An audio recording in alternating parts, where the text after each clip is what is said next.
was looking forward to expanding myself with my community, sharing more with you guys, reflecting more with you guys personally, either after episodes or just what I'm currently working through in my life.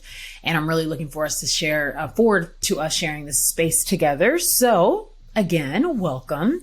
I wanted this episode to be a little bit about just getting to know me, as obviously you guys have been, getting to know me through my interviews and through the different guests I've had on the show. But I just kind of wanted to give you guys some pieces that I haven't filled you in on yet, let you know where my intentions are for the show and where I want to move forward. And also I am asking you now to come alongside me. So I appreciate you guys for the support over the years of this podcast and as we continue to expand. And I'm really excited to just continue to do that together. So I'm from Houston, Texas. I'm from Houston. I feel like I talk about that enough, but I'm from Houston. I am Nigerian American. I have 4 younger siblings. They are all incredible. They're all lit. It's ridiculous. It's amazing and inspiring and very special to be, siblings and friends. We all have different trajectories, but all have great media interests in some right. So it's pretty special to be able to share those passions in some way. I went to school for journalism at University of Missouri. After University of Missouri, I decided to go to Australia. After graduating broadcast journalism, I was like, okay, cool. That was dope. I had an internship sophomore year in Los Angeles, and I tried to not go back to school after that internship because I was obsessed. And I was like, okay, cool. Found my calling, love entertainment news, love entertainment journalism. Wanted to figure out more about what I could do there. And I called my parents, who were like, girl, get your butt back to school, finish that degree, and then we could talk about it. So once I finished the degree, I was like, cool, we ready to talk about it? Not only are we going to talk about it, but actually I'm going to move to Australia first. So they're like, girl. So anyway, moved to Australia I lived there for about 8 or 9 months. And I was taking acting classes and taking modeling classes and then doing interviews on the side, building my YouTube channel, doing all of that. And I loved it. I loved it so much. I really wanted to go and figure out what media was like outside of the country. I also was really into this band called Hillsong at the time.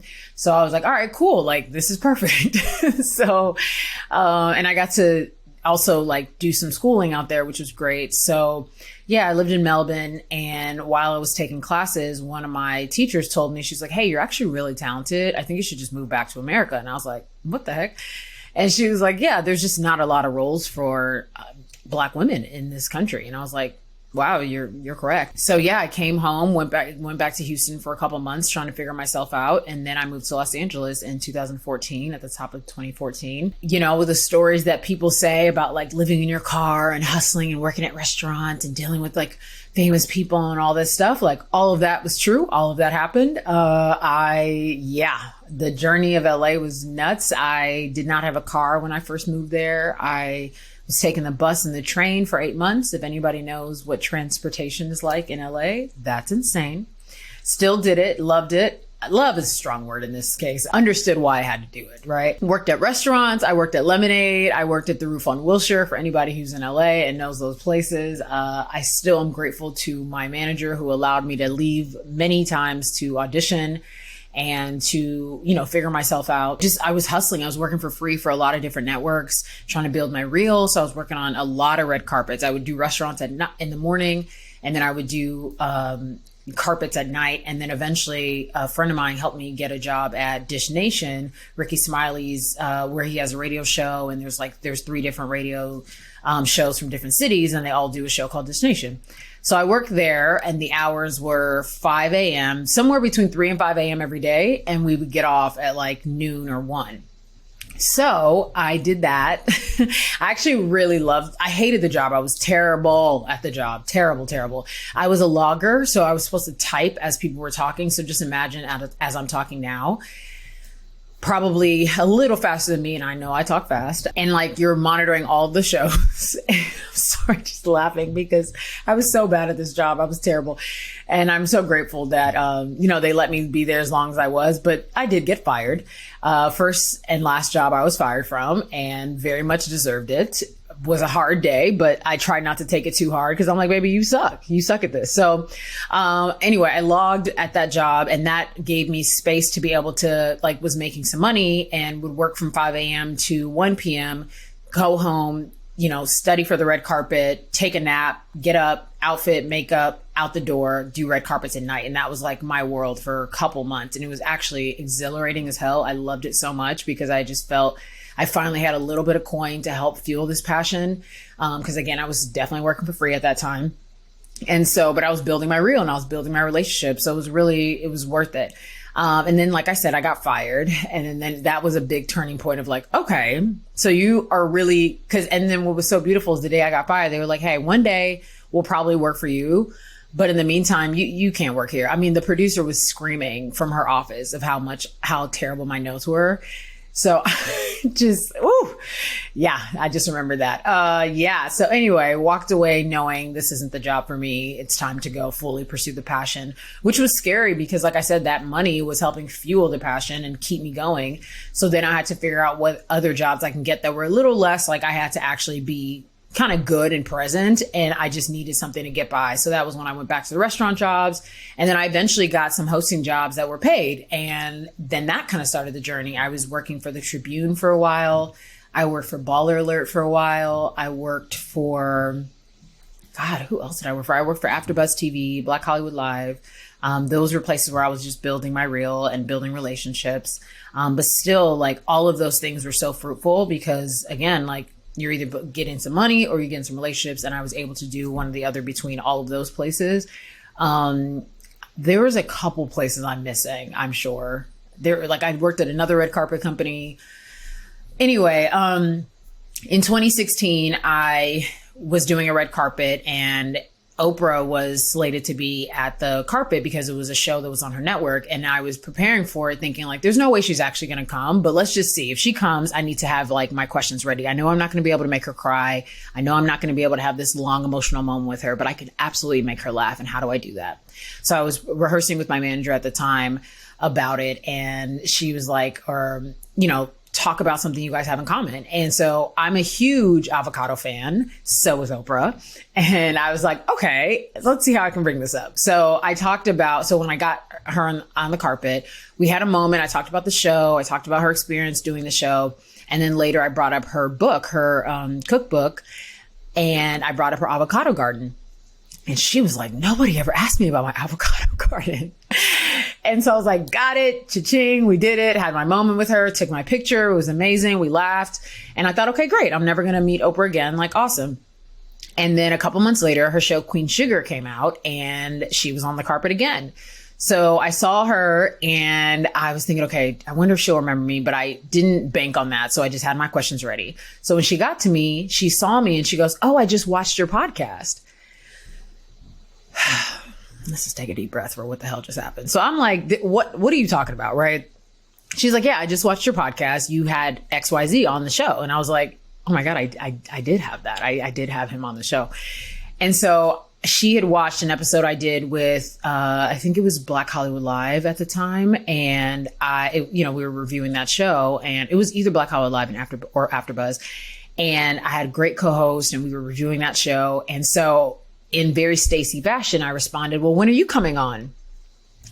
And so she was like, okay. And she was shooting a movie in Atlanta at the time. So it was a 3-hour time difference. And she still went to go get her assistant, brought her assistant to me and was like, hey, this is Stace. Mind you, Stace is my nickname that my friends and family call me. And so she's like, this is Stace. Get on, like, figure out schedule and let's figure out when I can get on her show. And so lo and behold, a couple of days later, Oprah calls in to be on the show because, again, she's in Atlanta. She calls in. We have about 20 minutes together. It was incredible, amazing. And like, okay, wow, you've done it. You've now interviewed this person 3 times. This person now knows you by name. Okay, great. So a couple months later, this is now 2017, the early 2017, and I'm in Canada actually doing another project for a show called Riverdale.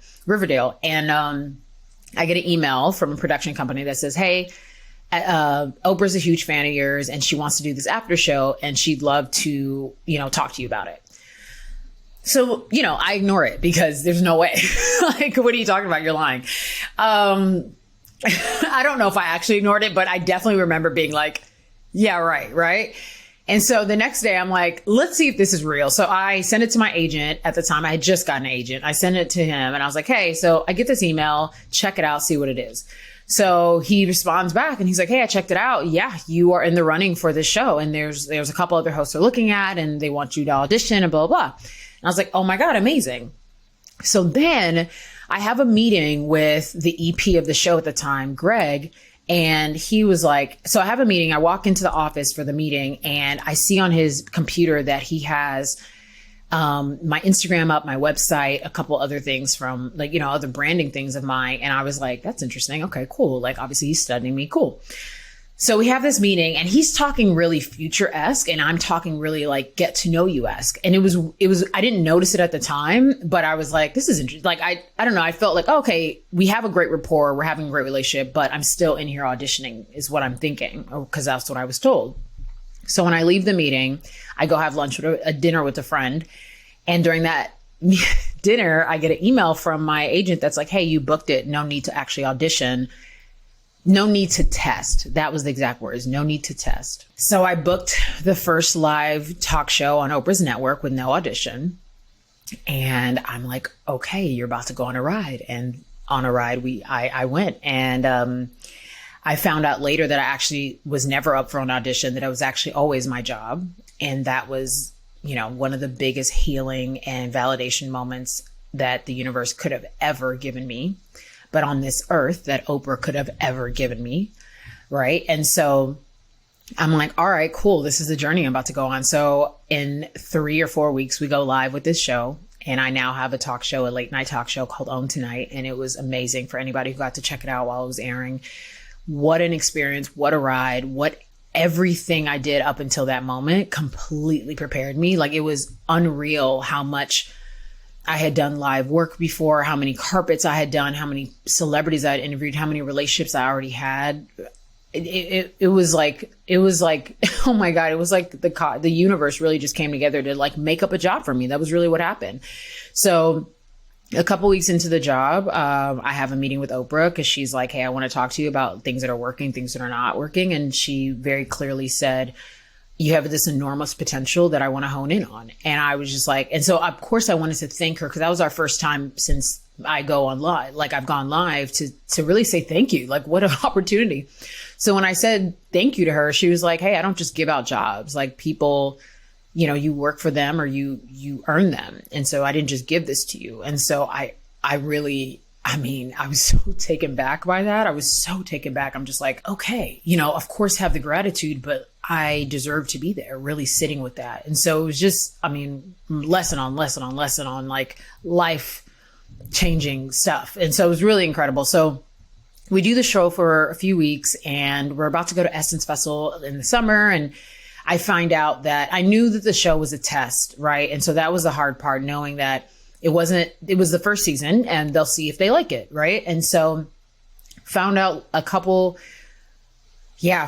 on my last episode, well, didn't know it was my last episode, found out in one of the episodes we were airing right before going on, my producer whispers in my ear and he's like, hey, so in the middle of the show, I'm going to tell you if you're going to end the show saying, see you next week or see you later or, you know, thanks for joining us or something like that. And I was like, oh my God, how am I going to handle that? You know what I mean? He literally means like he's waiting for an answer from the network mid show.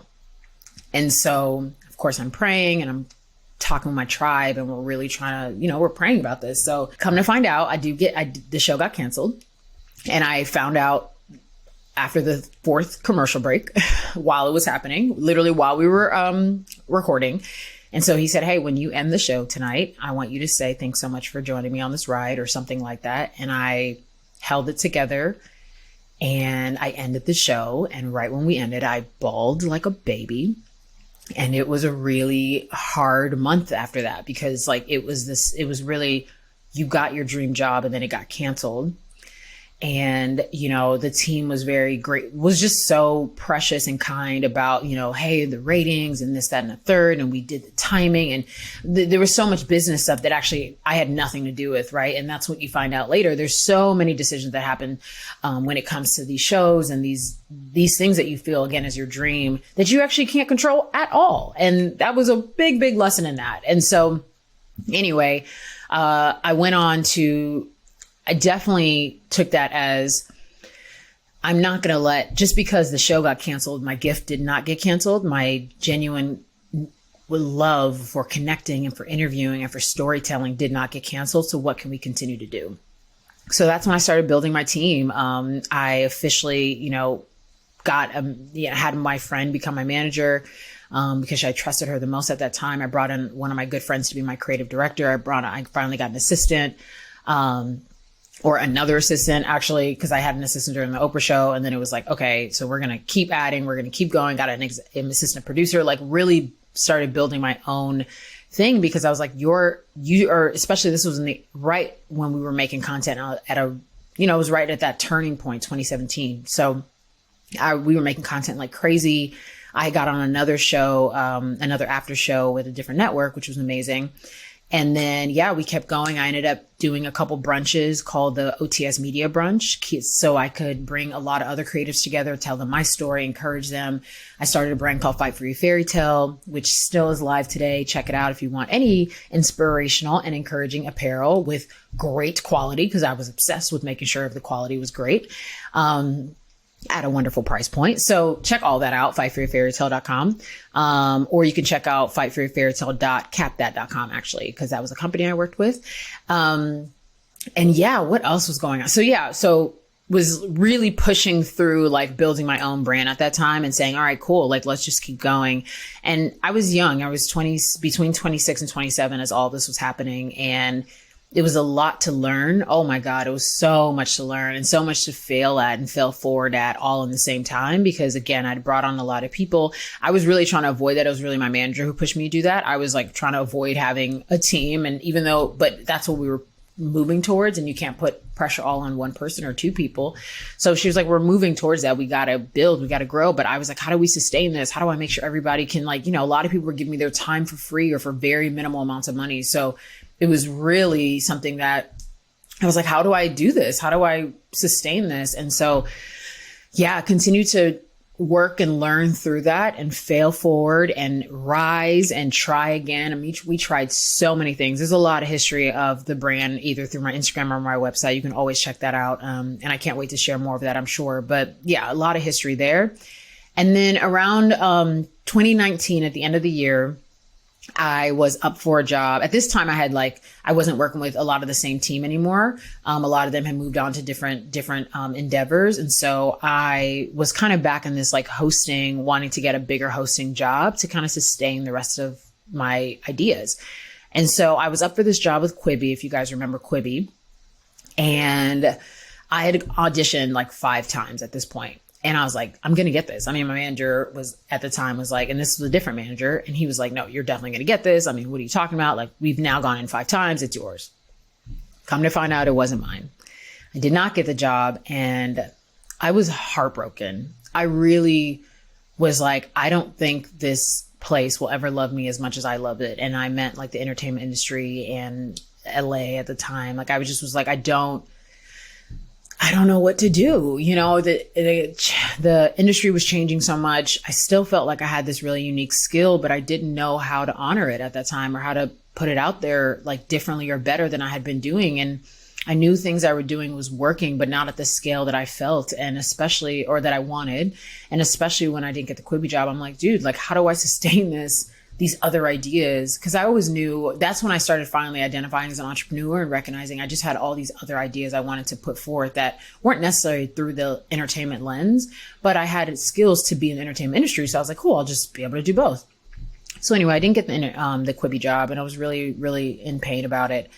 And I was talking to my cousin one day, and she was like, and I was just talking about being in pain about, this industry and what I wanted to do and what I could do next. And she was like, you know how you are, you're always so human, and you just want, she didn't have to say anything else, y'all. I could not sleep that night.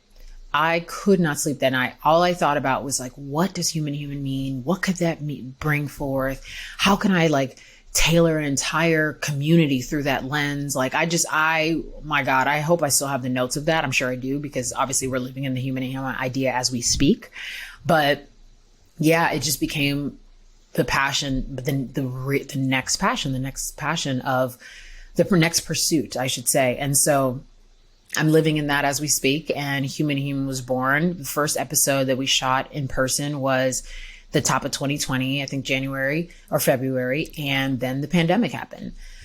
And around that time, actually, I was dating this guy and he was great, but I talked to my mentor about him and I was like, I don't know. I just think that I think he's great, but him and I have like super different spiritual practices. And I was like, and at the time I was Christian, and that was my wholehearted like way of living my life. And so I was telling her, I was like, I just don't know if like God would approve, and, we're so different, like would God approve? And we're different in terms of our spiritual lenses. And I was like, how would God approve? And she said, I think you have a really parental view of God, and I want you to explore that. And I broke when she said that. Like, I seriously heard what she said. And I was like, I feel like I do have that. Because at this point, perfectionism had absolutely been the like driving seat, the driving force of a lot of my work. It's like so much of it was unconscious in reflection. But at the time, yeah, like I was moving at a rate that was like, how can I show up as best as possible? You think you're just saying the best as possible, but a lot of times you're trying to be perfect. You're trying, and that was such a crutch and a painful crutch now. And again, in reflection, but at the time you're like, whatever, this is the standard. This is what I have to do. I got to be like this in everything, in my relationships, in my work, in my, in my value to other people, in myself.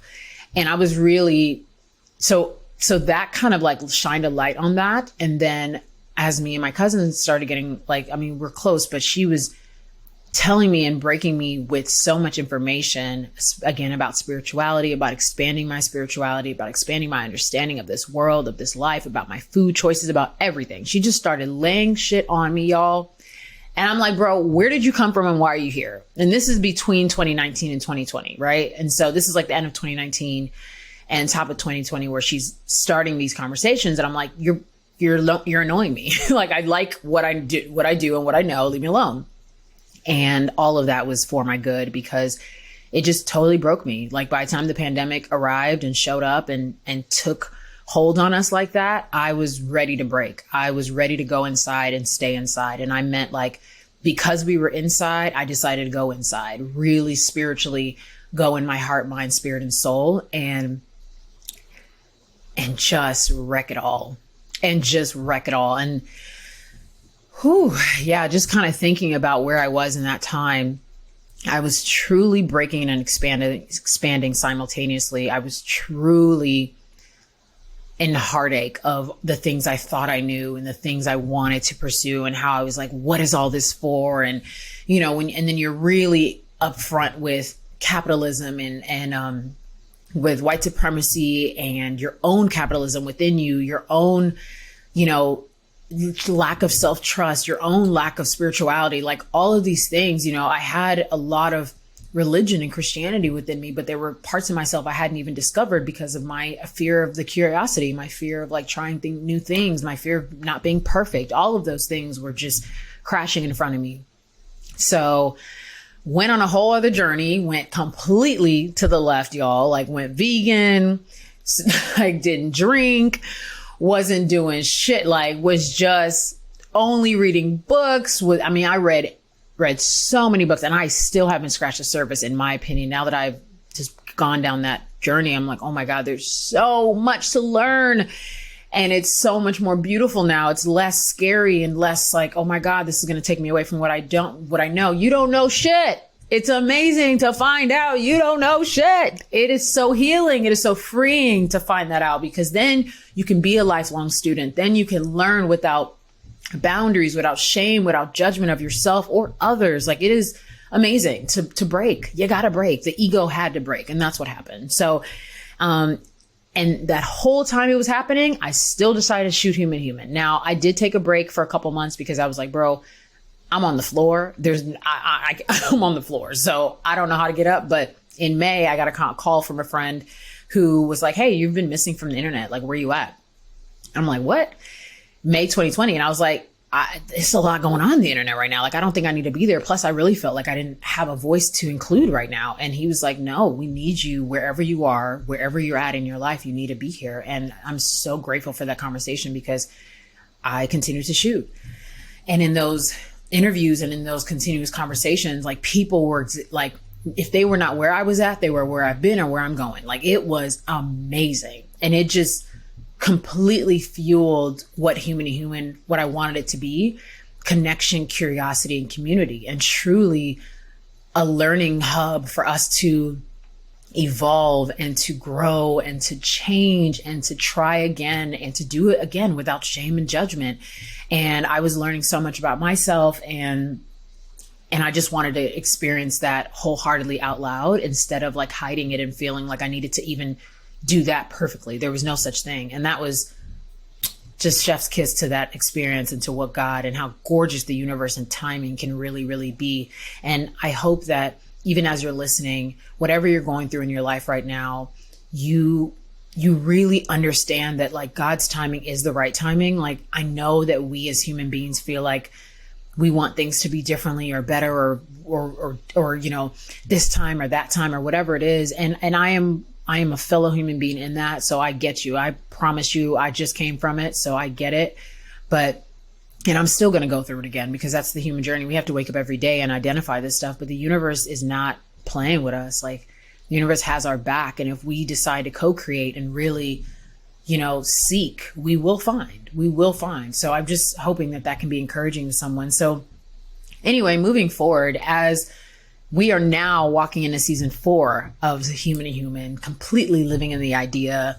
I just want you to know that on my journey now, I am really, of course, always on a healing journey, but a lot of the things I am discovering and rediscovering are just my curiosity, my love for nuance, my love for the gray area, my love for, you know, my self-forgiveness journey, forgiveness of others, re-getting to know my parents, re-getting to know myself, re-getting to know my hobbies, realigning my passions, realigning what I felt like a career could be, looking for love and finding love. I am so excited for love this year. I'm talking about romantic love because I've been on a self-love journey, a very intentional one for the past few years. And I feel like that the next adventure I'd want to experience is love, and really experiencing romantic love in a way that, again, just does not have so much fear. I've had a lot of earthly experiences. I've had spiritual experiences, but I'm looking for the soul experience. I am calling in the soul experience. And a lot of this season, I will be talking about that. I think I've always been a little hesitant about talking about love and romantic love because I felt like I had to have either something to contribute more specifically or then I have to tell so much of my stories, and then you have to tell about when the relationship doesn't work out, all of those things. But it's not really about those details. It's more of the calling in of love without shame and without fear. I think love is just such a gorgeous thing, right? But it is hard and wondrous, and it takes work. And there is work that I want us to talk about on this show that helps us all call that kind of love in, right? Like the love that requires us to communicate and to not be afraid of the nuance, or not to be afraid of the differences between our partners and ourselves. And those are things we have to identify. These are not things we learned in school. We probably didn't even really learn them from our parents because they would have had to have the capacity to really teach it to us, right? And that's a lot in itself. I'm also excited for parenthood. I'm excited for all of those things within myself. And I just want to take my journey one step at a time, but also more openly and more wholeheartedly and more just exciting, just more exciting, and not afraid of heartbreak and not afraid of the hard things, because we as humans, we do hard things. We can. Glennon Doyle always says that. She's also been on the show. Check her out. But it's something I just love that she always says, we can do hard things. And this is so true. And so I hope this season is a space where you can identify and transform and relate and experience and learn and grow through whatever hard things you are dealing with, whatever life is throwing at you, even the easy stuff, right? Like learning how to allow the easy stuff to be easy and not making it hard. We as humans, we do that too. You know, our mind is just full of the trickery, like full of the trickery. And I identify a lot of that on the show. We have, I'm so excited about my health journey. I am not officially vegan anymore, but I still don't eat dairy. And there's a lot of things like I completely cut out of my diet. And we're going to talk a lot about that too. Because that is super important. Everything from the water I drink to, I mean, all of it, right? Like there's so much this earth and this world has to offer us, but there's so much that society has cut off. Who the hell is society, y'all? That's a whole nother conversation. But so much society is, you know, they continue to keep us further from ourselves and further from getting to know ourselves and the soil that keeps us together. And so as I continue to discover and learn that, I want to share those things, the books I'm reading, the people I'm chatting with, the people I'm learning from. So all of that is what this season and beyond will continue to unfold. And in different ways, I hope that, again, it just helps you relate and build whatever you're currently trying to build, whether it's your confidence, your curiosity, your self-trust. I'm in it with you. I'm in it with you, and I'm building and rebuilding and breaking all at the same time, all of the same things. I'm unlearning a lot and learning a lot, and I want to share a lot as we continue to do this together as human beings. And so with that said, I'm just really grateful for you guys being a part of this season and seasons beyond as the brand continues to expand. Please, your feedback is so important to me. It matters to me. It matters what you want to see, who you want to listen, hear from. You know, what city are you in and when should I come to see you? Because definitely want to do that in this years to come. So yeah, this brand is just, it's my favorite home. It's my favorite home right now. And I'm so grateful to be building that with you guys. And thank you for listening and for watching and for tuning in and for sharing and for telling your friends about it and for being a part of it. You have no idea, it means so much. And so this is just the beginning. Again and again, we're just going to keep beginning again. This is just the beginning of new steps and new spaces to go. So again, I thank you. I love you so much and I'm grateful for you. Let's go on a ride together.